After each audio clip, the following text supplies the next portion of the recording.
Hola, soy Ana. Y yo soy Claudia. Bienvenidos al podcast de Olivati. Desde el que hablaremos de moda y actualidad. ¿Qué tal? ¿Cómo estáis? Buenos días y bienvenida Susana. Buenos días, un placer estar aquí, que estoy maravillada con vuestra tienda. Qué bien, y para empezar, cuéntanos un poco sobre ti, toda tu trayectoria y qué te ha llevado a venir hoy aquí a acompañarnos. Pues soy eurodiputada, estoy en Bruselas, en el Grupo Liberal. Tengo que decir que no soy una política al uso porque antes de entrar en política he pasado 18 años trabajando en el sector privado. Además, soy ingeniero industrial y eso ha hecho que en Bruselas pues, me dediqué bastante a todos los temas que tienen que ver con nuestros sectores económicos, nuestros sectores industriales, trabajando en la Comisión de Medio Ambiente, de Industria, pero también en otras comisiones que afectan muchísimo a España, como por ejemplo es el tema de los fondos europeos. Así que pues estoy allí y lo que creo que es muy importante es que comuniquemos el trabajo que hacemos en Bruselas. Por ejemplo, el que estamos haciendo ahora en torno a todo el sector textil, y de hecho estoy aquí con vosotras pues, para hablar sobre ello. Genial. Bueno, para nosotras de verdad es todo un honor contar contigo.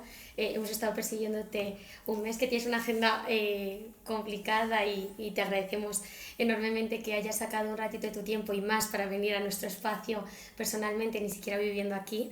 Y bueno, un poco también me gustaría hacer un pequeño resumen de qué es Olivati, porque habrá muchas personas que gracias a tu reconocimiento lleguen a esta entrevista sin saber nada del proyecto, para que ubiquen un poco y entiendan también el porqué y el motivo de la conversación que vamos a tener hoy. Somos Ana y Claudia. Ana es más el perfil de moda y yo el financiero. Empezamos este proyecto con mucha ilusión en enero de 2021. Han sido, la verdad, 2 años duros. Pero estamos muy contentas porque lo que estamos intentando es hacer la industria de la moda una industria mucho más sostenible, que hay muchas cosas que cambiar, y por eso lo que hacemos es promover que se consuman de una manera más consciente a través del alquiler y la compra de segunda mano. Lo que intentamos es focalizarnos en el uso para que todo aquello que consideres que te vas a poner una única vez lo alquiles, y lo que creas que te vas a poner más veces y que es un buen fondo de armario lo compres. Si ya de por sí empezar, digo que han sido 2 años duros, porque siendo muy sinceras, emprender en España es difícil. Si ya es complejo lanzar una empresa de nueva creación en un contexto de pandemia como empezamos, con posterior crisis financiera, con subida de los tipos de interés, dificultad de acceso a la financiación que es muy limitada, en un contexto también de subida del coste de la energía, de la gasolina, de la inflación que hace que se empobrezcan las familias, pues a eso hay que añadir un cambio de paradigma de los hábitos a los que estamos acostumbrados, y bueno, en eso estamos. Sois unas valientes, y además es que yo creo que ese es el ejemplo de emprendedor, de mujeres, y yo no he dudado en venir aquí, y además que estáis trabajando en un modelo de negocio que es justamente el que estamos queriendo impulsar desde la Unión Europea, que es poco conocido, y por eso yo creo que es importantísimo que demos visibilidad a proyectos como este, que bueno, si podemos enfocar luego lo que se ve aquí. Qué bien, muchas gracias, Susana. Qué bien. Y seguro que lo sabes, pero el 30 de marzo de 2022 la Comisión Europea se unió a la estrategia de la Unión Europea de sostenibilidad y circularidad, en la que se prohíbe no quemar los restantes no vendidos. Entonces, no sé si nos puedes contar algo sobre... Bueno, no es una ley, ¿no? Al final es una estrategia. Entonces, que nos puedas contar un poco sobre esto, si se está llevando a cabo, cómo se está impulsando. Pues justamente estamos ahora empezando todas las negociaciones, porque efectivamente la Comisión ha presentado esa estrategia para que los textiles, la moda, la ropa en general sea más durable y reciclable, ¿no? Y por tanto, lo que tenemos es ese paraguas hacia donde se encajan muchas otras legislaciones que van a modificar el modo en que consumamos en el futuro. ¿Cómo crees que se va a transformar esto en hechos? Porque sí que es verdad, estáis trabajando mucho en ello, y seguro que al final lo veremos en hechos, pero ¿cuáles son vuestros objetivos para que realmente lo veamos y los consumidores sean conscientes? En primer lugar, estamos trabajando muchísimo con la industria de toda la cadena de valor, ¿no? Y de hecho, pues yo he hecho varios desayunos de trabajo, tanto en Bruselas como en España, con todos los implicados, porque aquí estamos hablando para cerrar ese círculo de circularidad. Estamos hablando desde la recogida de la ropa, de las empresas que se dedican a la recogida, hasta los que se dedican al reciclaje, las empresas de la industria textil, los que producen, es decir, y hemos implicado a todos en este diseño. ¿Cómo vamos a hacerlo? Bueno, pues como decía, hay varias directivas y varios reglamentos, varias leyes que van a ser luego de obligado cumplimiento. Ahora mismo en Bruselas estamos trabajando, por ejemplo, en el ecodiseño, es decir, en que los productos que vamos a usar tienen que ser mucho más durables, pero también tienen que ser reciclables y tienen que ser reutilizables, ¿no?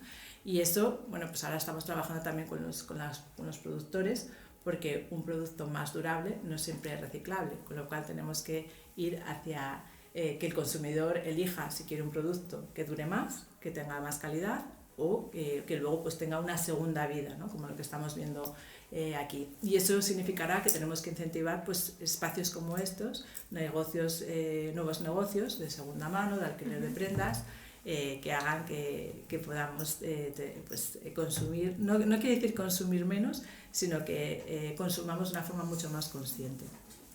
Y es verdad que ahora escuchándote hablar, pero aparte también leyendo normativa europea, hay muchos proyectos de ley, bocetos y propuestas que se centran en la producción, en los tejidos, pero también en el reciclaje y en la postproducción.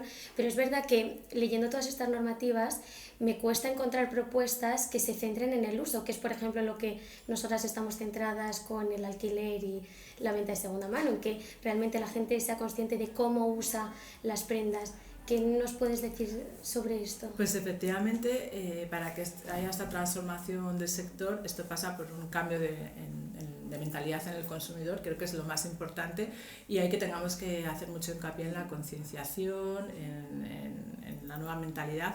Los jóvenes es verdad que ya están mucho más concienciados, pero como decía antes, aún así el consumo de ropa está aumentando y 11 kilos, 11 kilos anuales van al vertedero, ¿no? por consumidor. Por lo tanto, tenemos que acabar con este círculo vicioso.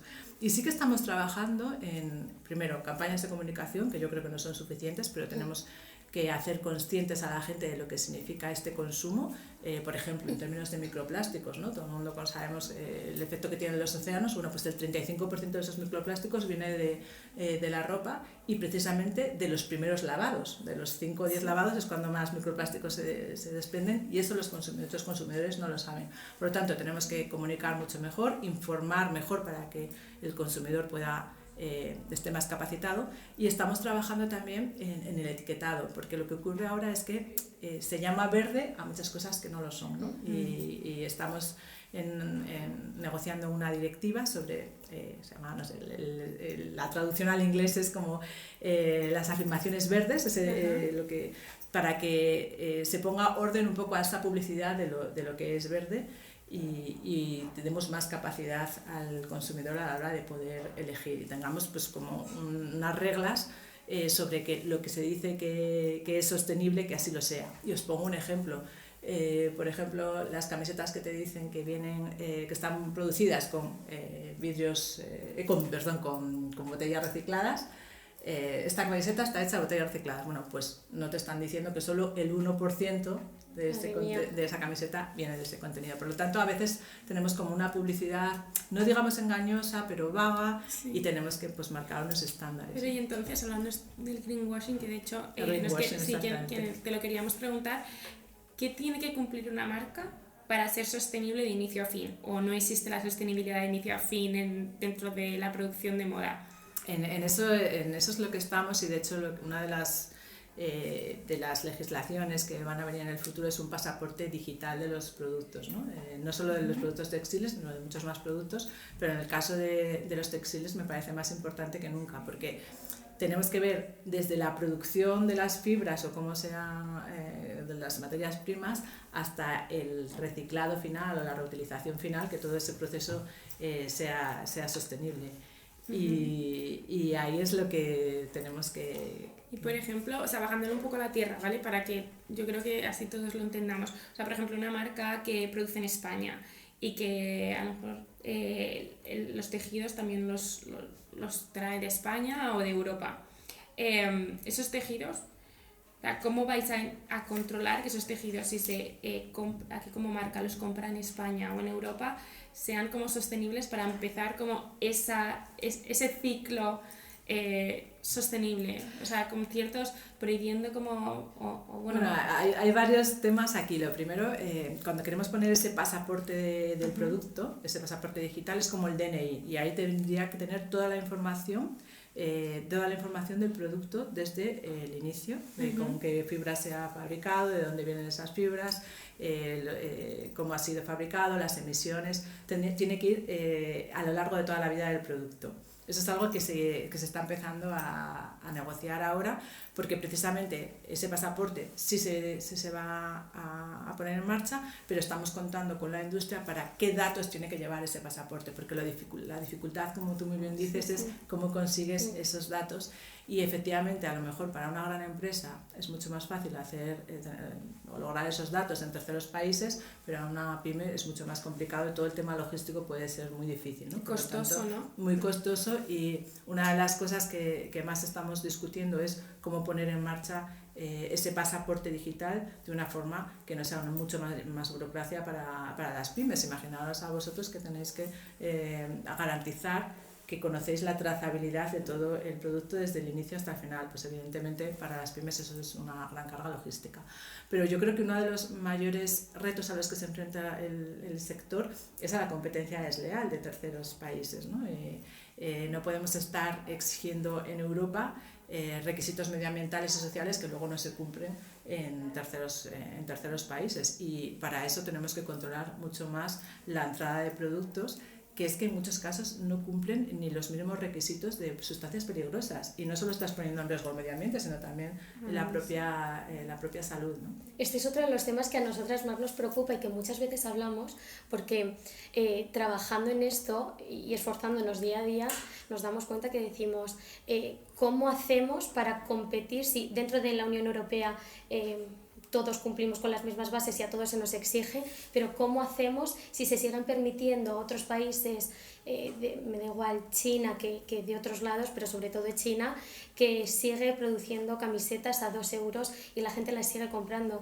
Es imposible competir contra eso. No, es imposible, y aparte que es que esas camisetas no es ni ropa, porque es que no cumplen los mínimos estándares de calidad, ni sociales, ni medioambientales, ni son reciclables, y por lo tanto tenemos que poner mucho más control a la entrada de estos productos, también al canal online, que es uno de los donde hay más vacío legal a veces a la hora de controlarlo, pero evidentemente en eso estamos trabajando, ¿no? Que los productos que entren en Europa cumplan las mismas condiciones medioambientales, y si no es así tendrán que pagar por ello.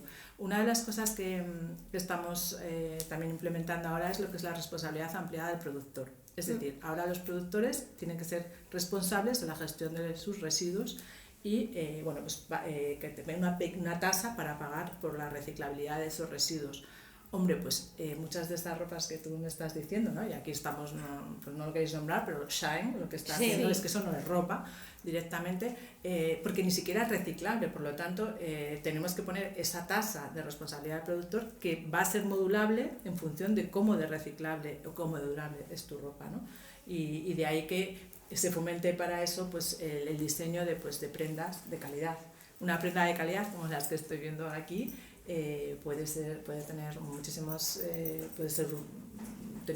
más puestas, puede ser luego reutilizable, puede ser tener un mercado de segunda mano.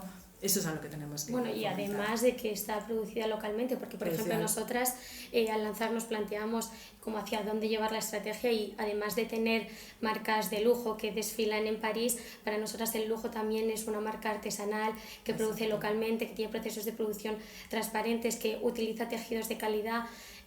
Todo ese proceso que lleva desde que empieza la marca hasta que termina el producto en la tienda, para nosotras también es lujo, y la artesanía se tiene que considerar como lujo y seguir potenciando todo esto. Efectivamente, y luego que el consumidor también esté dispuesto a pagar por un producto que sabe que se ha fabricado en condiciones sociales. Este es el Para mí principal problema. justo iba a decir que eso es el problema, porque o sea, volviendo al tema de Shein, que bueno, es verdad que frenar al final esta competencia de un tercero fuera de la Unión Europea es muy difícil, pero estoy segura de que lo vais a conseguir.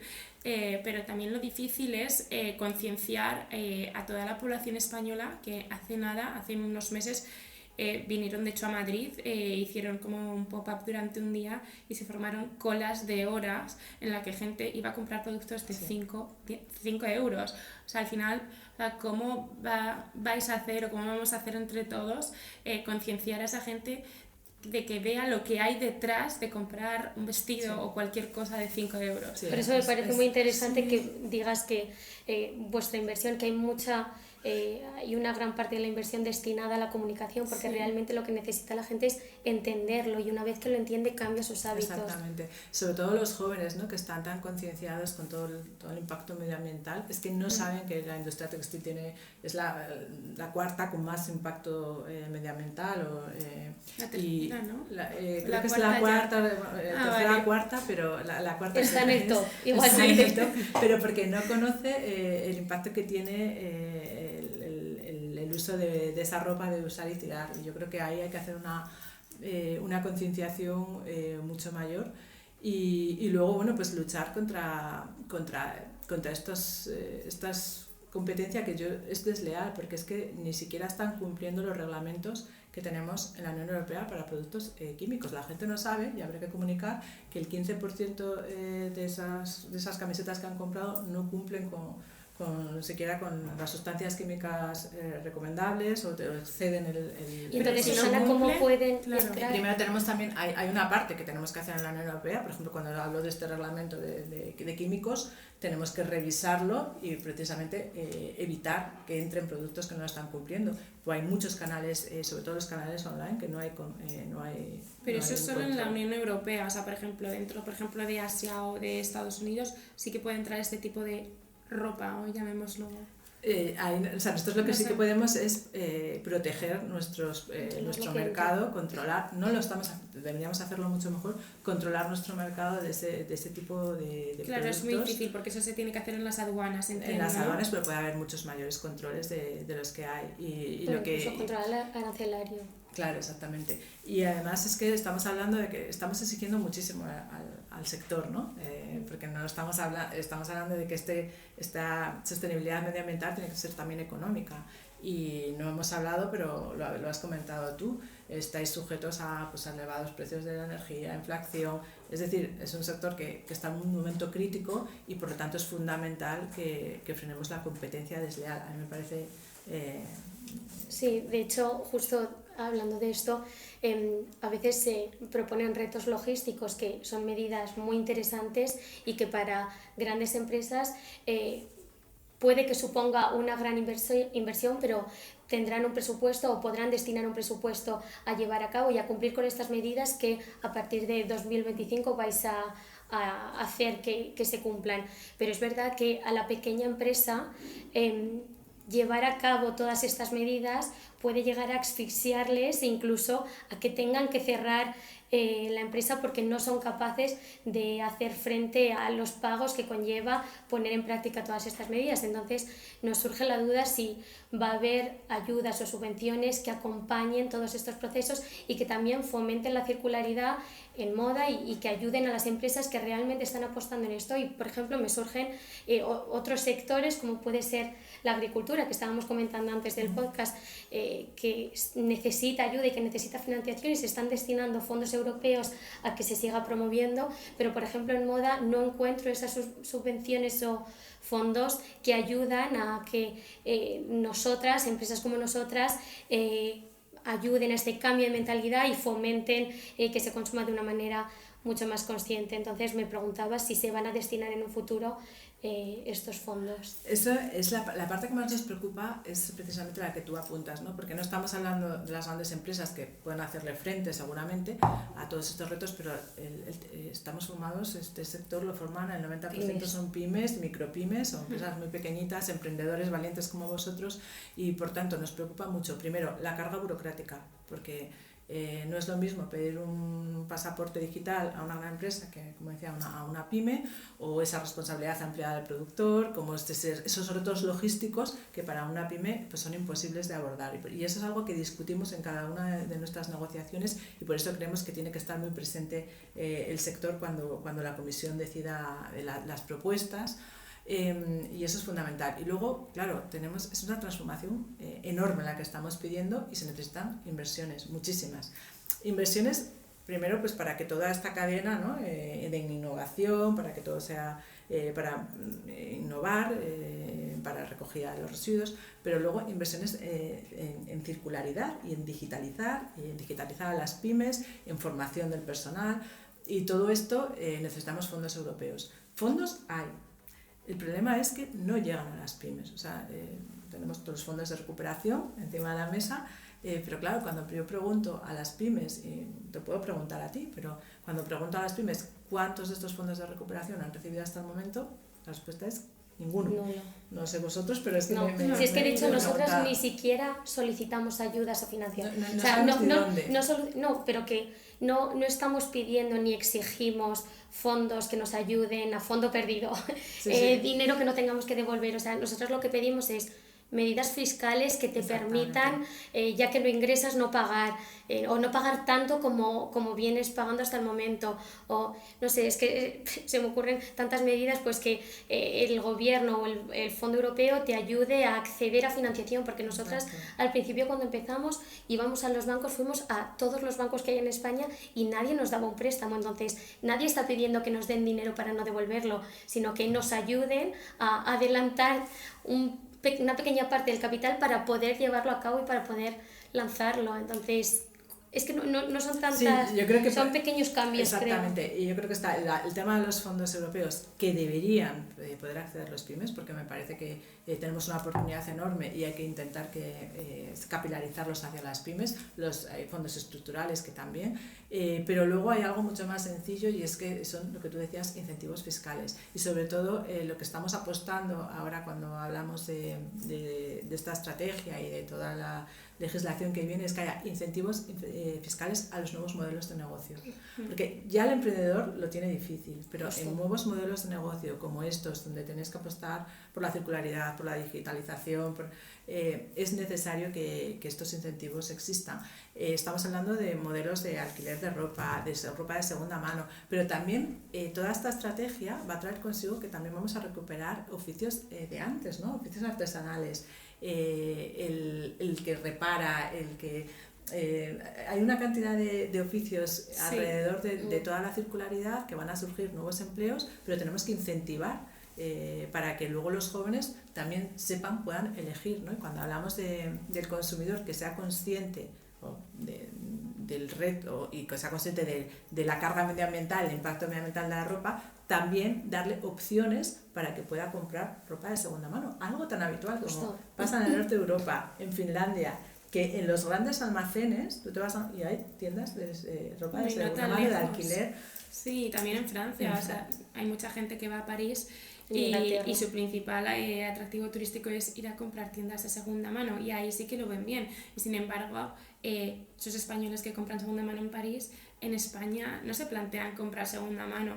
Entonces también hay un cambio, hay una lucha, y hay que reeducar a toda la población española, ¿no? Exactamente, y el tema de los negocios de alquiler, que yo creo que eso es, es muy habitual en otros países y que todavía no ha llegado. Entonces, incentivarlo, porque el consumidor tiene que poder elegir, ¿no? Poder elegir ropa más durable, poder elegir ropa reciclable, pero darle a elegir. Justo, bueno, es que nosotras además es que estamos sometidas a un control de calidad exhaustivo, porque como la gente no está acostumbrada a consumir ropa de segunda mano o ni siquiera de alquiler, yo no me imagino a la gente que vaya a las tiendas y revise así la prenda, revise hasta el último hilo, que muchas veces vienen de fábrica ya, de la producción, con un hilo suelto, porque somos humanos y lo fabrican humanos y lo cosen costureros, y ocurre. Y a nosotras nos revisan hasta el último hilo de la prenda. Entonces tenemos que ser mucho más exhaustivas, y se nos pone unas exigencias que no se ponen normalmente a otro tipo de de negocios, eso es verdad. Por eso yo creo que ahí las curioso. campañas de comunicación y de empoderamiento o de capacitación de los consumidores son fundamentales, ¿no? Toda la comunicación que yo creo que falta. Y estamos exigiendo mucho muchas cosas que van a ser, antes preguntabais, ¿cuándo crees que van a entrar en vigor? Bueno, a partir del año 2025, 2026 empezaremos ya a ver toda esta legislación y tenemos que irnos preparándonos, ¿no? para ello, porque va a ser un cambio fuerte dentro de nuestra sociedad. Porque, Susana, para que quien no lo entienda, quien esté escuchando el podcast y no lo entienda, ¿cuál es el proceso desde que se lanza una propuesta hasta que entra en vigor? Pasa por, primero, de la Unión Europea, los gobiernos, si son los gobiernos los responsables de llevarlo a cabo a través de diferentes medidas, ¿o cuál es el proceso? Bueno, primero la Unión Europea, pues ahora mismo estamos en un proceso de negociación, porque sabéis que todo esto se enmarca dentro del Pacto Verde, que en el 2050 tenemos que ser neutros en emisiones, ¿no? Pues ahí se ha ido desplegando una serie de legislación. Muchas de ellas van a entrar en vigor para que entre en vigor 2025 a 2030. Primero se aprueban en Europa, y en Europa lo que hacemos no son leyes, son o directivas o reglamentos. Cuando son directivas, eso pues se transpone al Estado miembro, ¿no? Por ejemplo, la directiva de residuos. Pero cuando son reglamentos es de obligado cumplimiento, ¿no? Estamos hablando del reglamento de ecodiseño, que te va a decir la cantidad de contenido reciclado que tiene que tener tu prenda, que tiene un límite. Entonces, esos reglamentos son de obligado cumplimiento y no es como una traducción literal. Y desde que se aprueba en Europa hasta que se implanta en un país miembro, pues tienes como unos 2-3 años hasta que eso entra en vigor. Pero fijaros que ya en el 2025, algo que ya viene de antes, estaremos obligados a recoger toda la ropa, todos los residuos de textiles, estaremos obligados a recogerlos, y eso ya significa un despliegue por parte de las comunidades locales, ayuntamientos, para poner contenedores que se puedan recoger la ropa. Ojo, la ropa se recoge. ¿Y qué se va a hacer con ella? Esa era mi pregunta. Claro, exactamente. Porque primero... hay muchas veces que me hace mucha gracia, porque hemos leído mucho y hemos visto muchas cosas, y hay muchísima ropa de la que se dona o la que se da, simplemente que la das a una iglesia, por ejemplo, que luego ni la mitad de esa ropa realmente se dona, o sea, acaba en vertederos o en reventas, sí, y que eso no puede ser. Primero, la mayor parte de nuestra ropa, esos 11 kilos que tiramos cada europeo, que es una barbaridad, es una barbaridad. 11 kilos, entre 11 y 15, en algunos estudios dicen 15 kilos, acaban en vertederos. Sí. Que se recoge, no hay cifras exactas, pero bueno, en torno al 20-25% de ropa creo que se recoge. Digo, porque he estado en sitios de recogida y no somos capaces de dar que me den cifras exactas. Pero luego de esa parte que se recoge, tan solo el 1% vuelve otra vez al ciclo, o sea, para producir. El 1% de eso se vuelve a convertir en fibras. Y el resto es porque no es reciclable. Y el resto se va a una parte pequeña a tiendas de segunda mano, una parte muy pequeña, y otra parte se exporta a terceros países. Entonces, muy poquito ahora se recicla. Cuando estamos hablando del año 2025, 2027, 2030, en el 2030 queremos que el 25% de esa prenda que tú llevas esté hecho de fibras recicladas. ¿Y qué mensaje? Que ahora mismo hay un límite de innovación, porque no tenemos tecnología para que la calidad de esa prenda sea la misma, ¿no? Si se fabrica con una fibra reciclada. Me parece una propuesta buenísima, pero sí que es verdad que me da un poco como de vértigo para pequeñas marcas locales que están empezando o que tienen un pulmón financiero pequeño, como qué mensaje les puedes dar como para decir que ellas también van a poder tener este pasaporte y que van a poder tener productos y tejidos para poder hacer su ropa con un coste que puedan sostener. Yo creo que el pasaporte digital va a ser una de las medidas más necesarias, porque puedes tener trazabilidad de todo el producto, ¿no? Y es la única forma, teniendo trazabilidad, que puedes evitar competencia desleal, ¿no? Pues que puedes identificar de dónde vienes y está hecho bajo unas condiciones sociales, medioambientales.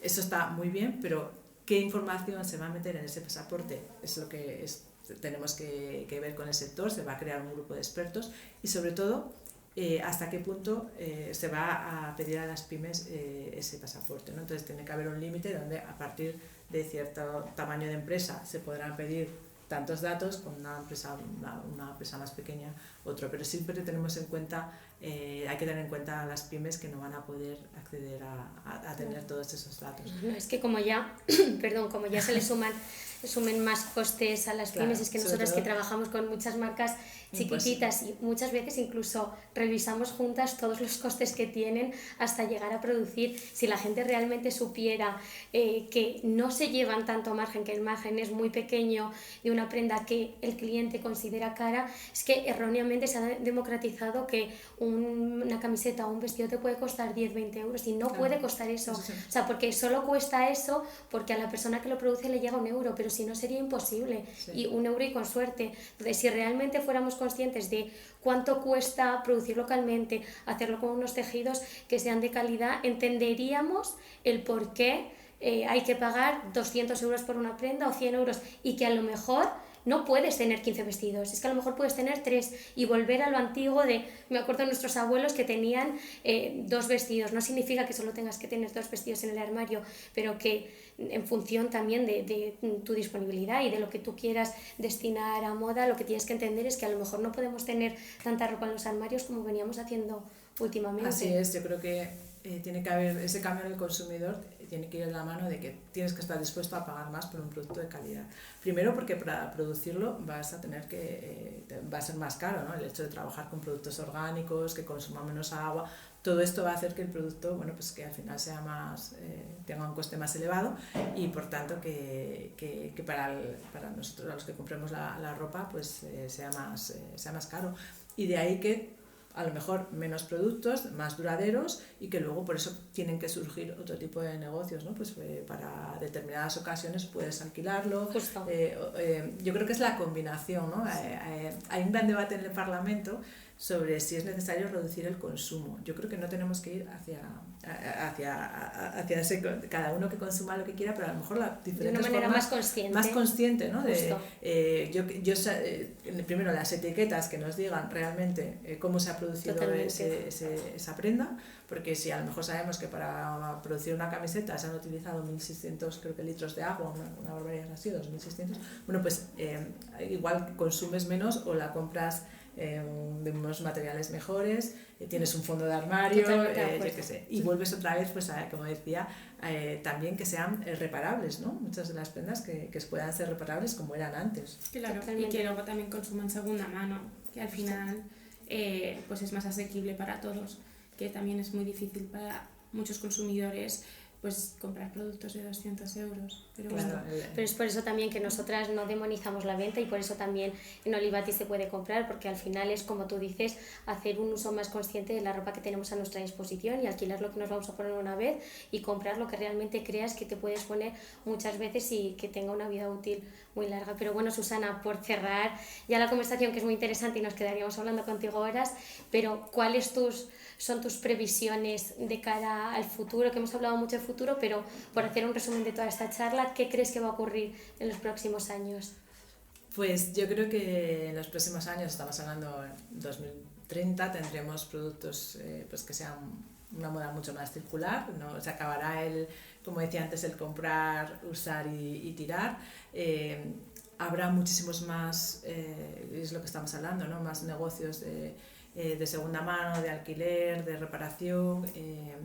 Tendremos un consumidor mucho más concienciado, con etiquetas que realmente te dicen de dónde procede el producto, te dan información para que seas capaz de elegir. Y yo creo que también pensando un poco en nuestro sector, ¿no? en nuestra industria europea, que tiene un peso económico enorme, creo que tenemos que ser capaces de mantener nuestra competitividad y de que Europa se distinga por su calidad, por su sostenibilidad y por su moda, ¿no? Que al final es lo que nos ha hecho únicos y lo que nos ha hecho ser líderes mundiales, y eso no lo podemos perder.